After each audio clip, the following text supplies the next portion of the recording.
loading conditions. Again in today's lectures, somewhat different bit is there related with the unit number 2, that is the introduction to truss. So truss, it is again an important concept which has been nowadays used in the structures. So we will see the different concepts related with the truss, how to solve the problems related with the truss or actually what is truss. So there are some images of the truss. Yes, so you have already seen this truss. It has been used in that is bridges, in railway bridges also there. In flyovers, this truss may be used. Here this truss may be used for this culverts, this bottom part. Here this is also, it has been used in this cases. So truss can be used for different types. It is a steel truss can be used. It is an alternate for the RCC structures. Truss, these are the steel members are there. तो we have to find out the forces in the steel members. ये सारे जो दिख रहे हैं ये सारे different images हैं. This it is been made with the steel truss. It may be angular sections, it may be a rule straight, that is the flat sections और एंगुलर सेक्शंस और रोल्ड स्टील सेक्शंस. तो ये अलग अलग shapes में आते हैं. We have to find out the forces in these members.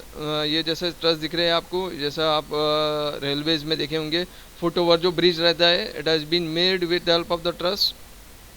तो this truss can be used for the different construction works. तो we have to find out the forces in these members of the truss. जैसा truss के ऊपर अगर कोई load आता है तो वो लोड कैसा ट्रांसफ़र होता है मेंबर्स पे, और मेंबर मतलब whether there will be a compression और whether there will be tension in this members. तो we have to find out the forces in case of this truss. ठीक है, तो ये ट्रस में different forces we have to find out.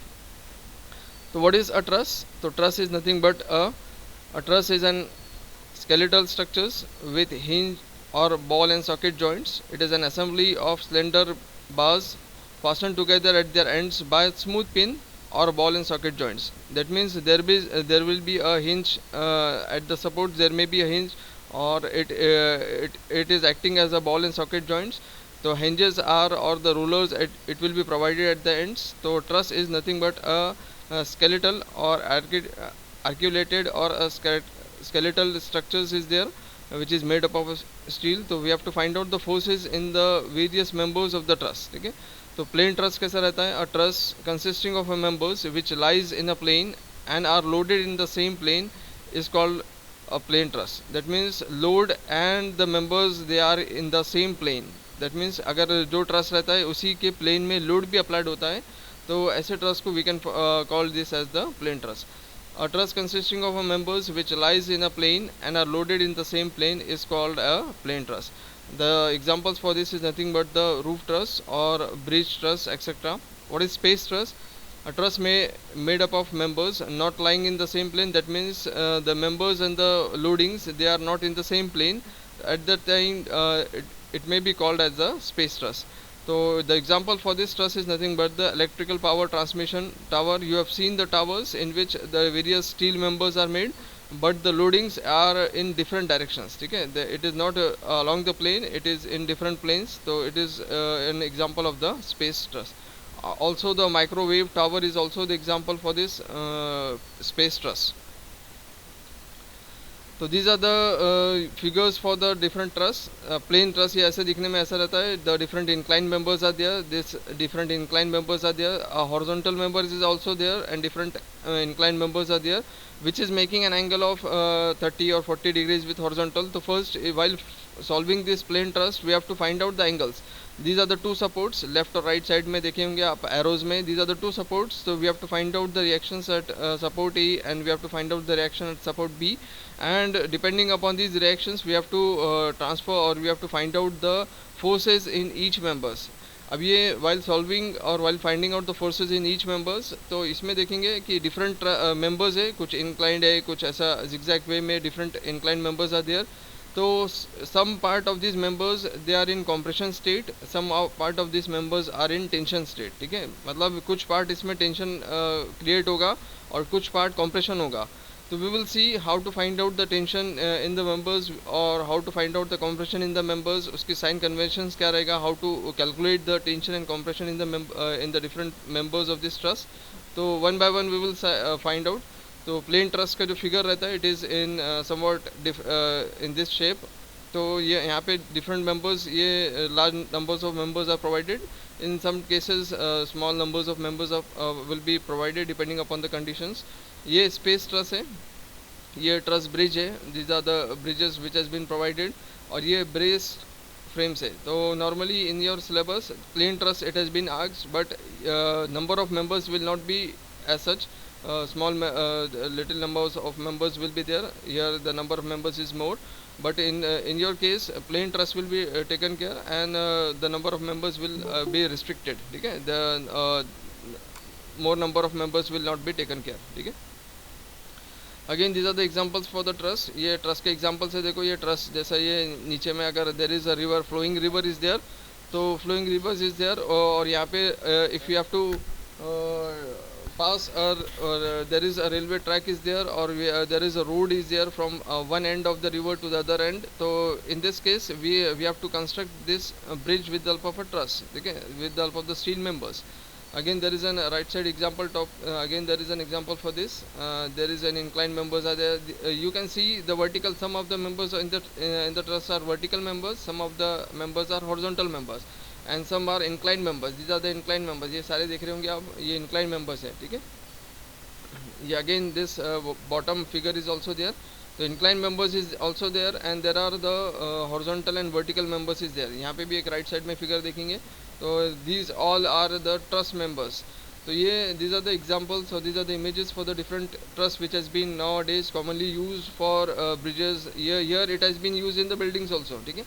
So it can be used for the bridges, and it can be used for the steel structures can be used, which has been made up of truss.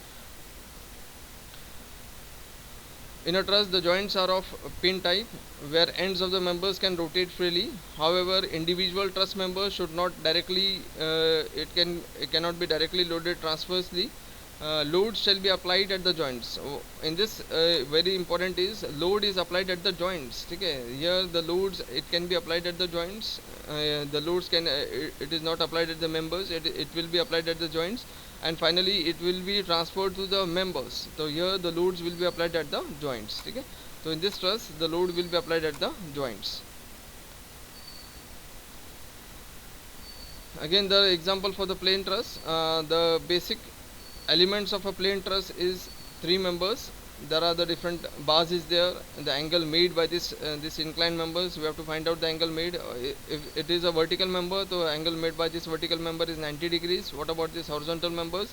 So there is no as such angle made by this horizontal member, but this inclined members, it is making an angle of 45 degrees, or it will be dependent on this horizontal and vertical. So we have to find out by sine or cos theta, we have to find out the angle made by this inclined members.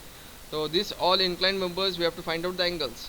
So what this basic plain truss says, the basic elements of a plain truss is 3 members, which is having a bars, angles or tubes. It is being made with the help of bars. It can be made with the help of angles, or it can be made with the help of tubes.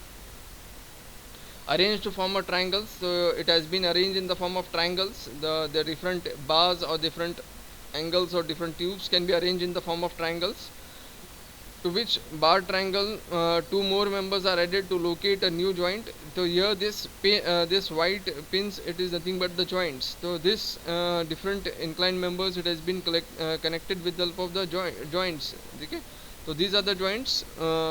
To this base triangle 2 more members are added to locate a new joint, and the process include continue to form the complete truss. The truss, it has been the complete truss can be formed with the help of the different inclined members, the horizontal and vertical members, which can be connected with the help of joints. ये आप देखे होंगे ये joints है. ठीक है ना, ये white white जो दिख रहा है ये joints है. तो लोड जो एक्ट होगा, load will be acting at the joint. जैसे ये यहाँ पे एक लोड एक्ट हो रहा है in the form of hand, तो here loads will be acting on this joints.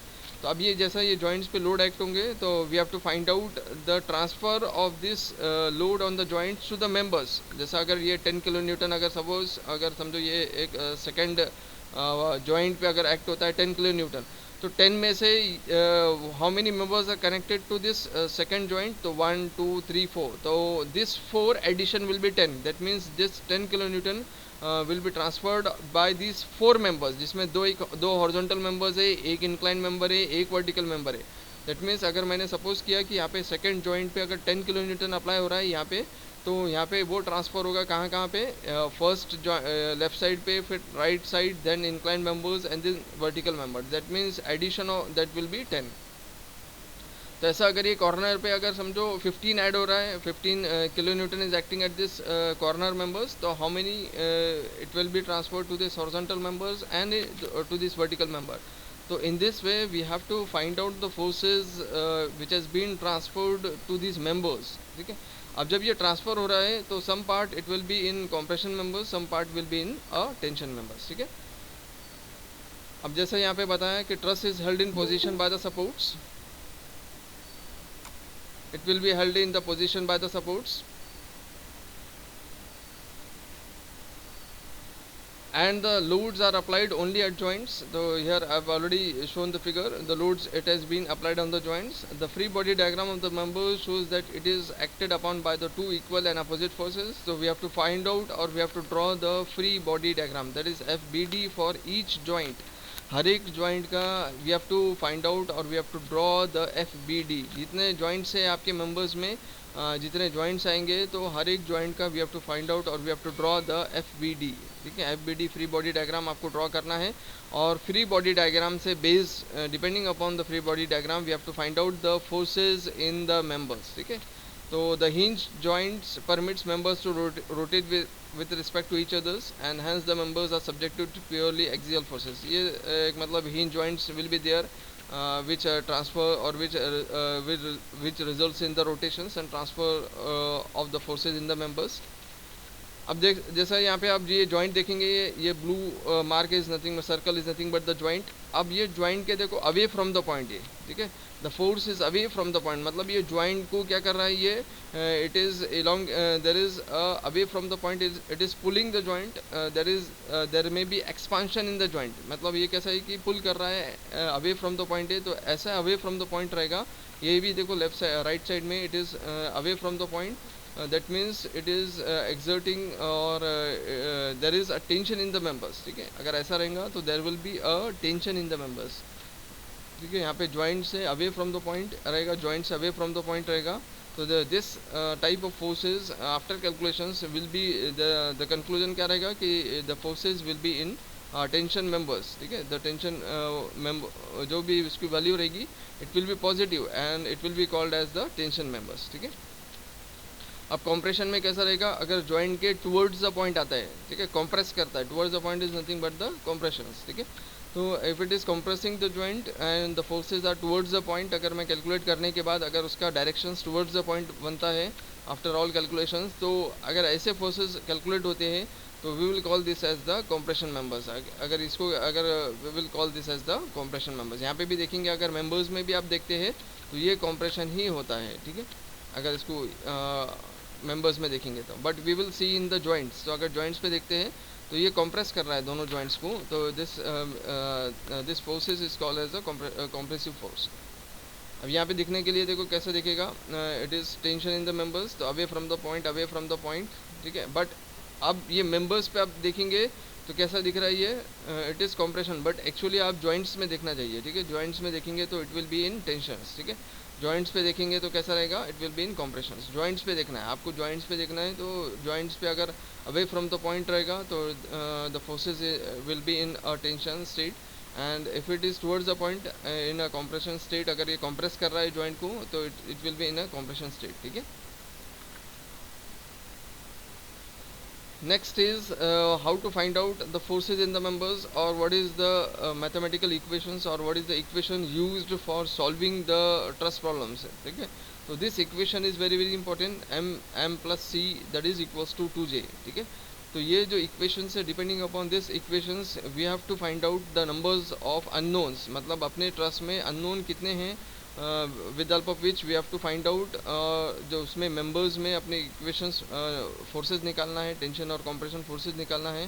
तो ये equation it is very very important, this equation is very very important. m plus C that is equals to 2j, m plus C that is equals to 2j, ये equation is very very important. statically determinate and stabilities of the structures. If total numbers of unknown is equal to total number of equations available. Normally कितने equations रहते हैं? Normally we are having as per the equilibrium conditions, जैसे अपन previous lectures में देखे थे. तो how many equations are there? Available equations F X is equals to 0, F Y is equals to 0 and movement is equal to 0. ठीक है, तो normally we are having 3 equations. तो if total number of unknowns is equal to total number of equations available, then the truss is statically determinate. मतलब वो determinate structures रहता है. तो determinate structure मतलब क्या रहेगा कि it can be solve by the condition of equilibrium. It can be solve by the condition of equilibrium. ऐसा प्रॉब्लम जिसका अननोन और इक्वेशंस, अवेलेबल इक्वेशंस दोनों भी सेम हैं, तो that can be solve by the equilibrium conditions. और such condition is nothing but, और such state is nothing but the statically, और such structure is nothing but the statically determinate structures. If number of unknowns is more than, अगर वो number of unknowns ज़्यादा है और equations available कम है, मेरे पास unknown equations ज़्यादा है और अवेलेबल इक्वेशंस जैसे एफ एक्स, एफ वाई और मूवमेंट कम है, then the number of available equations, then the truss is statically indeterminate. ऐसे ट्रस को क्या बोलेंगे आप? Indeterminate structures. ठीक है, ऐसे स्ट्रक्चर्स को इनडिटर्मिनेट. बट स्टैटिकली डिटर्मिनेट के लिए m plus C that is equals to 2j, दोनों भी तरफ इक्वल है. m क्या स्टैंड्स करता है? Member. c stands for the support conditions. Supports कैसे कितने हैं इसके पास? ठीक है. और j stands for joints. m stands for member, c stands for the supports और j stands for the joints. ठीक है, तो दोनों left hand side is equal to the right hand side. अगर ऐसा है तो ये स्टैटिकली डिटर्मिनेट स्ट्रक्चर बन जाएगा. और left hand side is greater than 2j, मतलब जॉइंट्स जितने मेरे पास मेंबर्स में अगर वो कम पड़ते हैं और m प्लस 2c ये जो है ज़्यादा हो जाता है, तो स्टैटिकली इनडिटर्मिनेट स्ट्रक्चर्स रहता है. If the number of unknowns is less than the number of available equations, then the truss is unstable. अगर सपोज अननोन्स कम पड़ जाते हैं, unknown is less than the number of available equations, तो at that time it is nothing but m plus C that is less than 2j. मतलब 2j अगर greater होता है तो at that time this truss is called as the unstable truss. ठीक है, इसको क्या बोलेंगे आप? Unstable truss. ठीक है, it is called as the unstable truss. तो ये डिफरेंट टाइप्स ऑफ कंडीशंस है. m plus C that is equals to 2j अगर रहेगा तो स्टैटिकली डिटर्मिनेट रहेगा. m plus C that is greater than 2j रहेगा तो इनडिटर्मिनेट रहेगा. और m plus C that is less than 2j रहेगा तो it is nothing but unstable truss. तो these are the different categories और these are the different types of truss conditions depending upon the different conditions.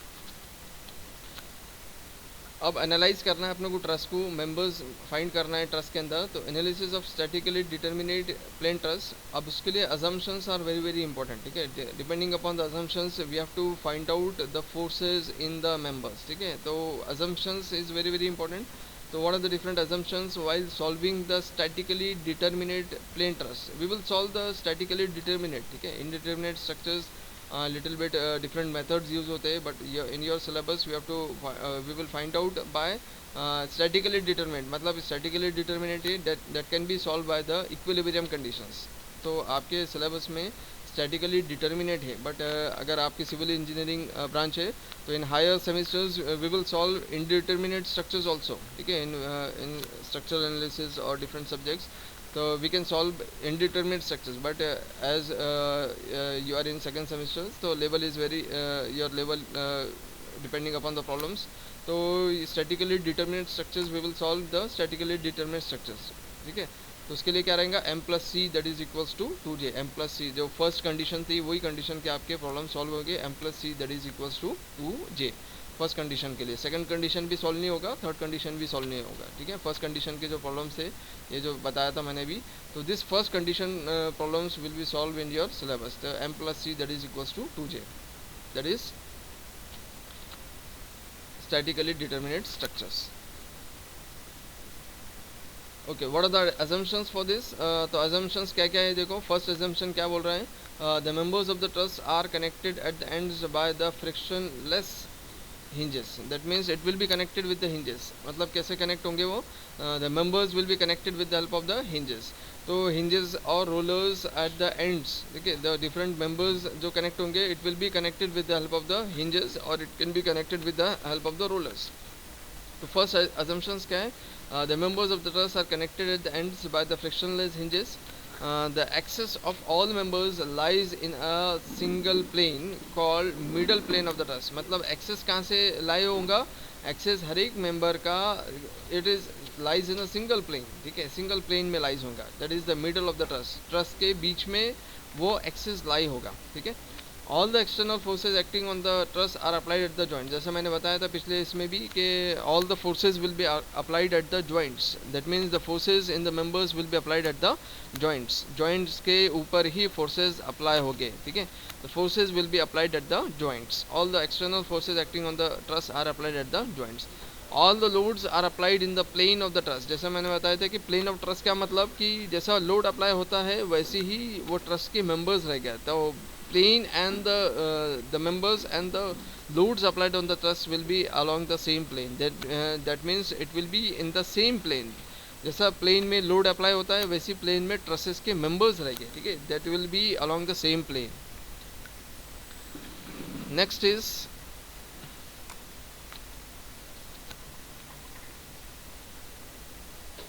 okay. हाँ, these are the different methods in the analysis of truss. दो methods normally आपने देखे होंगे. There are the two methods for solving the problems. तो method of joints and method of sections. तो ये दो method से आपको ट्रस को सॉल्व करना है. तो first we will see the method of joints. तो method of joints is important, ठीक है. मेथड ऑफ जॉइंट से ही ज़्यादातर प्रॉब्लम सॉल्व होते हैं और मेथड ऑफ जॉइंट्स ही इम्पॉर्टेंट प्रॉब्लम मतलब इम्पॉर्टेंट ये है मेथड है in order to solve the truss, ठीक है. अब मेथड ऑफ जॉइंट से अगर आप सॉल्व कर रहे हैं तो उसके लिए साइन कन्वेंशंस क्या है? जैसा मैंने बताया था, अगर टेंशन रहेगा तो इट विल बी पॉजिटिव, ठीक है. साइन कन्वेंशंस यूज्ड व्हेन अगर समझ आफ्टर कैलकुलेशंस में मेरे पास अगर टेंशन आ गया मतलब क्या है कि टुवर्ड्स द पॉइंट आ गया है, जॉइंट्स पे टुवर्ड्स द पॉइंट आया है, तो क्या लिखूंगा मैं? It will be in positive. We will write down as positive. Plus लिखूंगा अगर मैं टेंशन आता है मेरे पास, ठीक है. अगर मेरे पास कॉम्प्रेशन आता है कैलकुलेशंस होने के बाद में तो वी विल नोट डाउन और we will write down minus sign in front of the that is the magnitude. अगर उसका 10, 20 या 30 अगर कोई मैग्नीट्यूड आता है तो we will write down the negative sign -20 -30 in front of that value, ठीक है. कॉम्प्रेशन है तो minus indicates compressions, plus indicates tension. अब नेक्स्ट इज द क्लॉकवाइज. अगर समझ के चलो मेरे पास क्लॉकवाइज अगर क्रिएट होता है तो मैं क्या बोलूँगा? क्लॉकवाइज मूवमेंट रहेगा तो positive, anti clockwise is negative. है तो आपने फर्स्ट इसमें भी देखे थे, दैट इज यूनिट नंबर 1 में भी देखे थे और अभी इक्विलिब्रियम में भी देखे हैं कि clockwise is taken as positive, anti clockwise is taken as negative. ये तो सिंपल साइन कन्वेंशन है, ठीक है.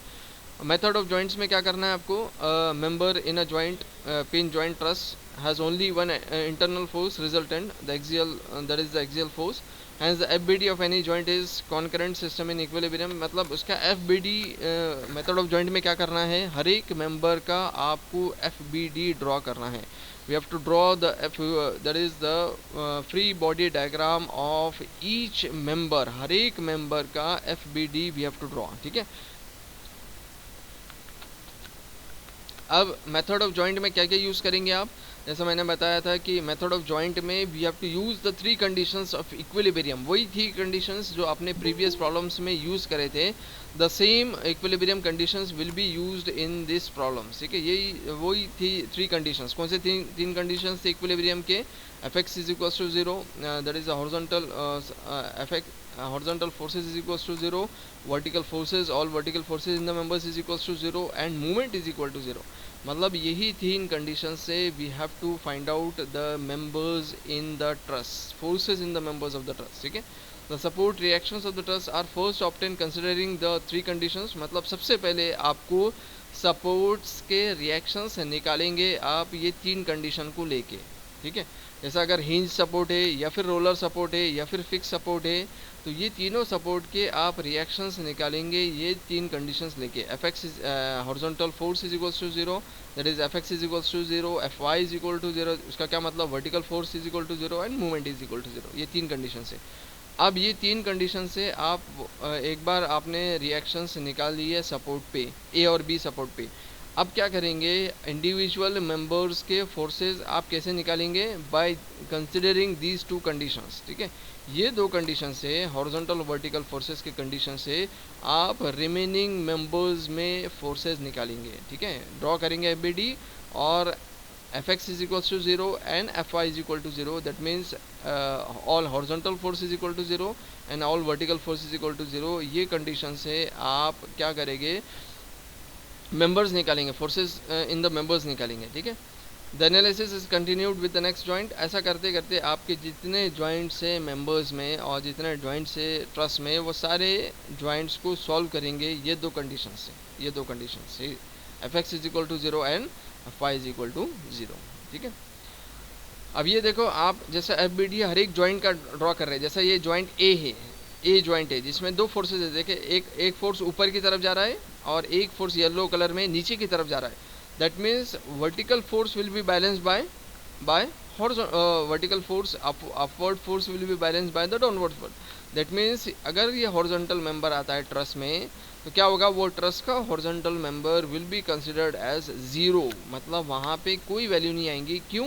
क्योंकि vertically upward force it is balanced by the vertically downward force. जैसा अगर मेरे पास +10 है तो मैं दूसरा मेंबर्स क्या आएगा, -10। दैट मीन्स यह हॉरिजॉन्टल मेंबर के लिए वैल्यू क्या बचेंगी, 0, क्योंकि ये वर्टिकल और vertically upward is balanced by the vertically downward. वैसे अगर इंक्लाइन मेंबर है तो यहाँ पे अगर ऊपर की तरफ जा रहा है तो उसका बैलेंस कैसा होगा, नीचे की तरफ। दैट मीन्स अगर ये इंक्लाइन में अगर कोई मेंबर आता है तो वो 0 होता है। ये तो खैर एक लॉजिकल वे है, बट अपने कैलकुलेशंस के हिसाब से we will find out. Calculation में भी आप देखेंगे कि वहाँ पे वैल्यू 0 आती है उसकी, ठीक है। ये जस्ट देखने के ज़रिए से मालूम कर रहे हैं अपन, but after calculations is also we can find out the value as 0, मतलब इसकी कैलकुलेशन होने के बाद भी 0 वैल्यू आती है, ठीक है।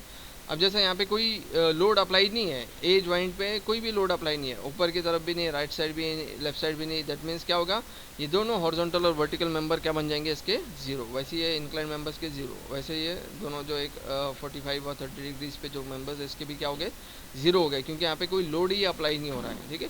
तो ये जस्ट एक एग्जाम्पल बताया, बट अपने कैलकुलेशंस होने के बाद we will find out the forces in the members, ठीक है। Next is last slide is again the example for this. अगर ये सपोज रोलर, अगर ये समझो ए जॉइंट इज देयर और यहाँ पे एक रोलर प्रोवाइड हो रहा है और रोलर के ऊपर में एक वर्टिकली डाउनवर्ड फोर्स है, जैसा ये एफ इज इक्वल्स टू, अब ये बैलेंस करते वक्त एफ क्या बनेगा, इसकी वी ए की वैल्यू, जो भी वैल्यू आती है वी ए की, तो F is equals to V A. That means ये वर्टिकल फोर्स ऊपर की तरफ आ जा रहा है और उसको बैलेंस करने के लिए क्या हो रहा है, फोर्स अप्लाई हो रहा है डाउनवर्ड डायरेक्शंस में, which is that is equals to the vertical force at A. Simple एक मतलब एक लॉजिकल वे है कि नीचे से ऊपर जा रहा है तो उसको बैलेंस करने के लिए क्या लगेगा, ऊपर से नीचे में। दैट मीन्स ये दोनों एक दूसरे को बैलेंस हो गया तो horizontal member automatically it will be, the value of this horizontal member will be 0। एक लॉजिकल वे है, but we will find out, we will actually find out by finding out the forces. अपन कैसा forces को actual वे में we will find out, ठीक है। So here in today's lectures we have gone through the basics regarding the truss. Truss बोलते किसको है, what are the different conditions of truss, truss में different conditions कैसे रहते हैं, उसका statically determinate structures के लिए क्या रहता है, how to find out the forces in the members. तो all these conditions it has been taken care in the truss, मतलब ये आज के lectures में आपने देखे, ठीक है। तो any doubts related with this, any doubts related with this? ये ट्रस का concept is very very important. आज के लेक्चर्स में we have seen the truss, तो truss is very very important. तो कोई डाउट्स है ट्रस से related? Yes, anyone having doubts related with truss?